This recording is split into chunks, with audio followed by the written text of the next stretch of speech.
Sa kulungan ng bagsak ng dalawang sangkot umano sa panloloko sa isang nakipag-swap ng motorsiklo. Aminado ang isa sa modus, ang isa naman, iginit na nadamay lang siya. Balita hatid ni EJ Gomez, exclusive. Arestado ang dalawang lalaki dahil sa reklamong estafa sa Angono, Rizal. Ayon sa pulisya, ang modus umano ng mga sospek ay online buy and sell ng mga motorsiklo. Bumibili sila ng motorsiklo sa murang halaga. Ipopost online para maiswap sa ibang motorsiklo at saka ibebenta ang bagong unit sa mataas na presyo. Base sa investigasyon, isang lalaking 28 anyos ang nakipag-swap ng kanyang bike na nagkakahalaga ng humigit kumulang 100,000 piso sa scooter ng sospek na pareho umano ang halaga. Nangyari ito sa Antipolo City noong September 2 pero napag-alaman na nabili ng sospek ang kanyang scooter sa halagang 45,000 pesos lamang. But then after a week, nung itong biktima natin is pumunta na sa LTO para sa transfer of ownership, doon niya na-found out na yun palang nakuha niyang motorcycle ay falsified ang mga documents. Sinubukan daw ng biktima na kontakin ang nakatransaksyon pero nakablock na ang kanyang number. Pinuntahan din daw niya ang sinabing address ng suspect na napag-alaman ng peke rin. Nag-post siya ngayon doon sa isang online group chat about doon sa na-experience niya. Merong isang member din dyan sa messaging app na yan na nagmamatch yung dinedescribe ng motor na yun pala is for sale na. And that person is actually having a transaction para bilhin itong motorcycle na to. Doon na raw dumulog sa Angono Municipal Police Station ang biktima. Katulong ang isa pang buyer na bibili sana ng big bike ng naunang biktima ng suspect sa halagang 95,000 pesos. Sa kanilang meet-up sa ML Quezon Avenue, Barangay San Isidro, Angono, Rizal nitong linggo, inaresto ng mga pulis ang suspect at kasabwat niya umano. Ayon sa suspect, taong 2019 nang magsimula siya mag-buy and sell ng mga bike na kalaunan ay na-upgrade sa trading ng mga motor. Aminado siya sa kanyang modus pero aniya na biktima lang din daw siya ng napagbilhan ng motor sa online. Naisip ko po kasi na yung papeles, yung sa Xerox lang po, yung sa talon kasa po. Nung binili ko po kasi yun na po lahat ng binigay sa akin. Then naging kampante naman po ako. Na-victim lang din po ako kasi hindi ko naman po ipopost yung motor kung alam ko pong ganun. Giit naman ang isa pang arestado na damay lang siya. Ano lang po talaga ako, ma'am. Actually, kaibigan niya lang po ako. Papela natin sila ng complex crime of estafa through falsification of public documents. Tinitingnan din daw ang posibilidad na miyembro ng grupo ng illegal na nagbabuy and sell ng mga motorsiklo ang dalawang suspect na nakakulong na sa custodial facility ng Angono Municipal Police Station. EJ Gomez, nagbabalita para sa GMA Integrated News.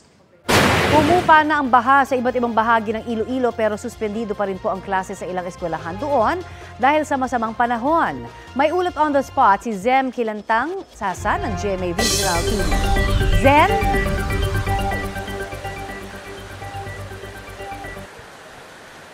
Connie, patuloy na nararamdaman sa Western Visayas ang sama ng panahon dulot ng habagat na pinalakas ng bagyong Hener. Mula sa mahigit 46,000 na pamilya na kinabibilangan ng mahigit 150,000 na tao noong nakaraang araw, bumaba na lang sa mahigit 9,000 na pamilya o 35,000 na tao ang nananatili pa sa ngayon sa mga evacuation centers sa Western Visayas. Pinakamarami sa mga ito ang sa probinsya ng Antique na umaabot pa sa halos 11,000 individuals ang mga evacuee. Yan ay ayon sa pinakahuling datos na inilabas ng Regional Disaster Risk Reduction and Management Council 6. Maliban dito, wala na ring naitalang pagbaha sa iba't ibang bahagi ng rehiyon. 4 naman ang naitalang namatay dahil sa epekto ng masamang panahon noong nakalipas na mga araw. Nananatili namang suspendido ang face-to-face classes mula preschool hanggang senior high school sa Iloilo City at Bacolod City. May mga kolehiyo at universidad na nagdeklara na rin ng suspensyon. Samantala sa mga probinsya sa Western Visayas, ilang LGUs ang nagdeklara rin na suspendido ang klase. Connie, sa ngayon may panakanaka pa ring pag-ulan na nararanasan dito sa Iloilo City at sa iba pang bahagi ng rehiyon. Ang Philippine Coast Guard ay patuloy pa ring nakaalerto sa takbo ng panahon upang masigurong ligtas ang mga bumabiyahe sa karagatan. Connie, yan muna ang latest update mula rito sa Western Visayas. Maraming salamat, Zen Kilantang Sasa ng GMA Regional TV. Nasa paaralan na ang ilang estudyante na magsuspinde ng klase sa lungsod ng Quezon at Valenzuela. Kaya ang mga estudyante, pinauwi na lang. Dismayado naman ang ilan sa kanila, maging ang kanilang mga magulang dahil sa tagal ng pag-anunsyo. Maaga pa naman daw silang gumising. Para sa ilang naman, iniisip na lang ang kanilang mga seguridad. Wala pang komento ang dalawang LGU kaugnay sa hinaing ng mga magulang. Nakabatay ang suspensyon sa inilabas na Buletin ng Pag-asa kaninang alas 5 ng umaga.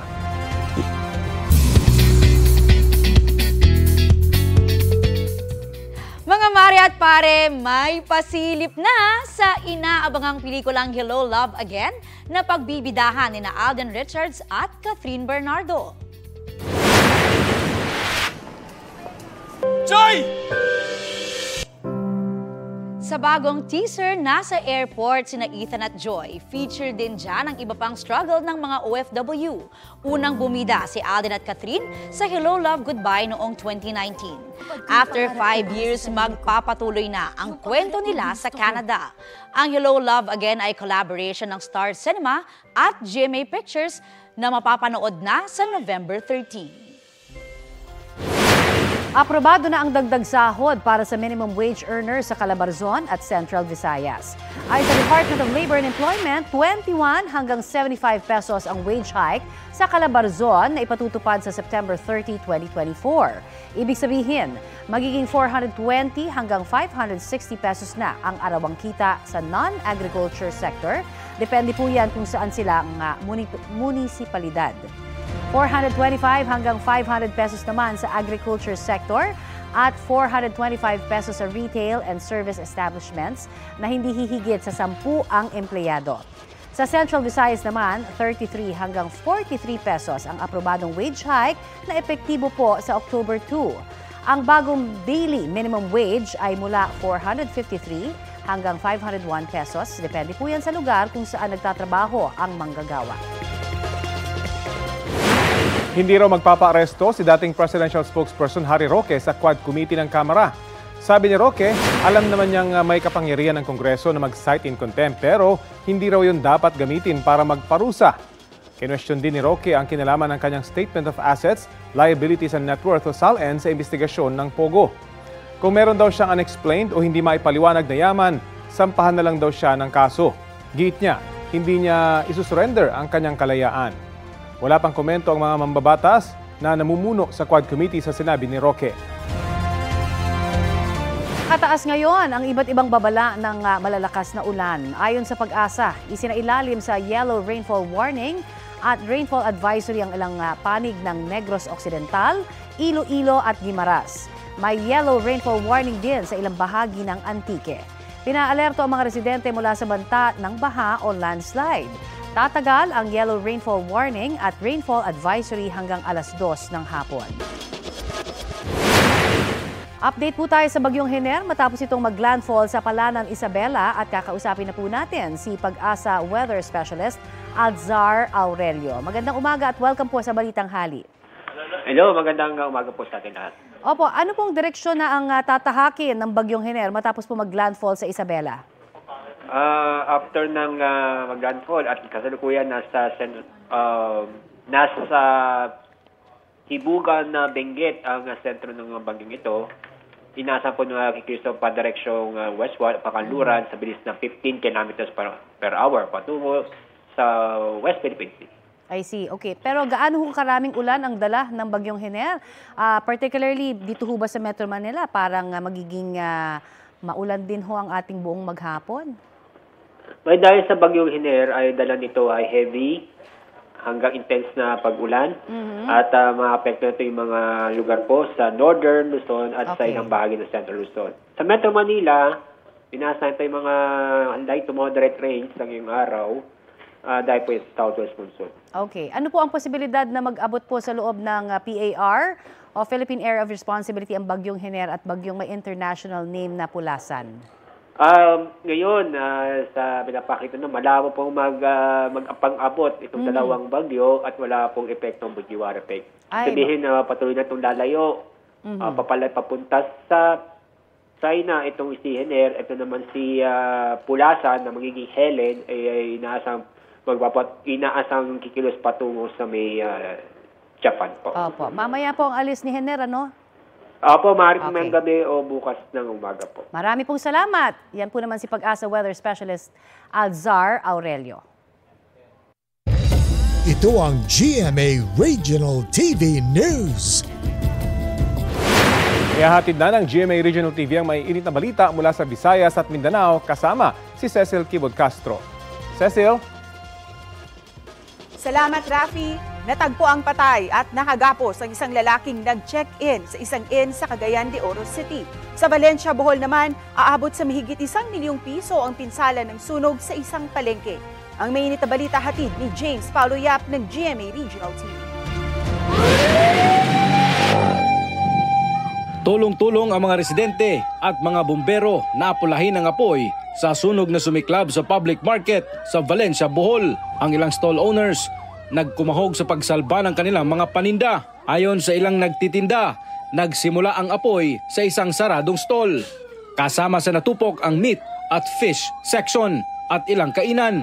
Ayon sa BFP, umabot sa 1.4 million pesos ang pinsala. 20 tindahan ang naapektuhan. Pansamantalang isinara ang public market.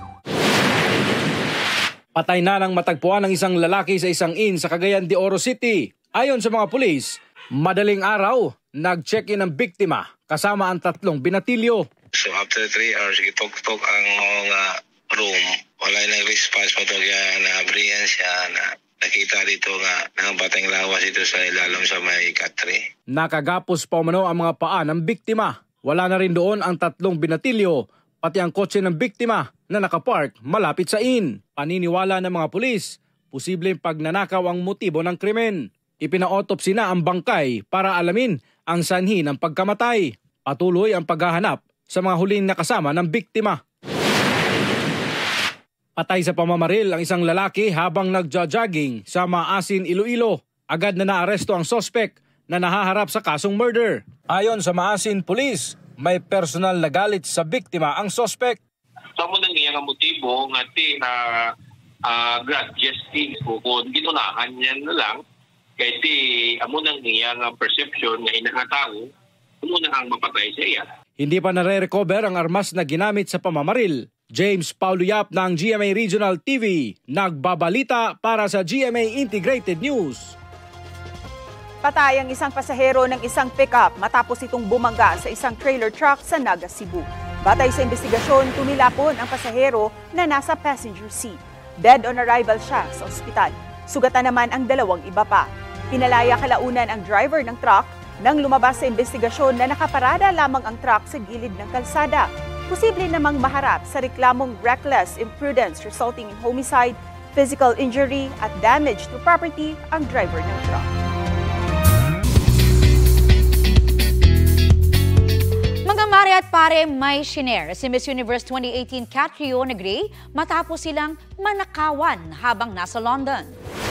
Kwento ni Catriona, may newfound tension siyang nararamdaman tuwing lalabas. Natutunan niya rin daw na huwag magtiwala sa alinmang paid parking facility sa London at iwan sa sasakyan ang mga passport at gamot. Nagpapasalamat siya sa mga tumulong sa kanya at kanyang pamilya sa kanilang travel arrangements, maging sa pag-source sa mahalagang gamot ng kanyang daddy. Pero sa kabila ng nangyari, hindi niya raw hahayaan na manakaw ang happy memories nila sa biyahe. Sa latest posts ng Beauty Queen, in-explore nila ang Scotland na birthplace ng kanyang daddy.